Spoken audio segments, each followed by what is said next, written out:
नमस्कार सभी को। Believe in your self. जो बच्चे मेरे साथ अकाउंटिंग सीखना चाहते हैं वो अकाउंट सीख सकते हैं, और इसके लिए मैंने कुछ अपने शॉर्ट नोट प्रिपेयर किए हैं। 11th से हम स्टार्ट करेंगे अकाउंटिंग। और जो बच्चे डीपली सीखना चाहते हैं वो अकाउंट्स की बुक से समझ के और फिर मेरे साथ थोड़ा बहुत नहीं बोल सकते, अकाउंटिंग सीख सकते हैं। और जिनकी कुछ क्यूरीज हैं वो बच्चे कमेंट पर्सनली भी कर सकते हैं और पोस्ट इस पे भी कर सकते हैं। अकाउंटिंग हम इसके अंदर पूरी अकाउंटेंसी सीखने की कोशिश करेंगे, और कुछ भी रिव्यू है आप मुझे वो बता सकते हो। चलिए स्टार्ट करते हैं। Meaning of accounting. Meaning is the art of recording, classifying and summarizing and communicating financial information to user for correct decision making.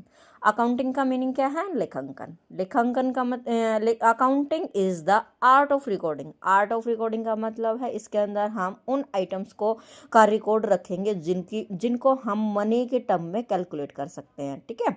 Classifying का मतलब है उन आइटम्स को क्लासीफाई करेंगे जो मनी के टर्म में होती हैं। जैसे अपने पास एग्जांपल ले, हम एसेट्स होते हैं, कुछ फिक्स होते हैं, कुछ करंट होती हैं। तो उनको आइडेंटिफाई करना पड़ेगा ना, उनको अलग से क्लासीफाई करना पड़ेगा ना कि ये कौन सी आइटम है, हमारे पास फिक्स है या करंट है। समराइज एक ओवरऑल, लास्ट में हम रिजल्ट तैयार करते हैं कि हमारा बिजनेस क्या चल रहा है, प्रॉफिट के टर्म में चल रहा है या लॉस के टर्म में चल रहा है। Communicating financial information. Financial information का मतलब है इसके अंदर हम डिस्कस ही किस चीज़ के का कर रहे हैं, जो फाइनेंस के टर्म में होती हैं, जो मनी के टर्म में आइटम्स होती हैं। कम्युनिकेट, जैसे मैनेजर होता है, अलग अलग उसको स्टाफ के साथ भी कम्युनिकेट करना पड़ता है। ऐसे जैसे अकाउंटेंट होता है, उसको अपने अकाउंट्स के लिए जो डाटा होगा वो सारा कलेक्ट करना पड़ेगा, लेकिन उसके लिए क्या होना चाहिए, आपस में कम्युनिकेटिंग सिस्टम अच्छा होना चाहिए। ठीक है।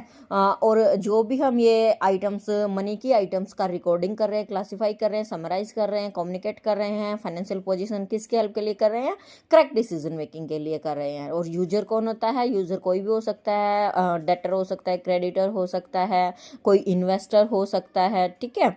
आगे हम डीपली पढ़ेंगे। अब है हमारे पास एक अकाउंटिंग की डेफिनेशन जो होती है हमें पेपर के अंदर, ये पेपर के अंदर मैं बता रही हूँ, ये कोई भी जैसे 11th-12th का हो सकता है, बीकॉम का हो सकता है।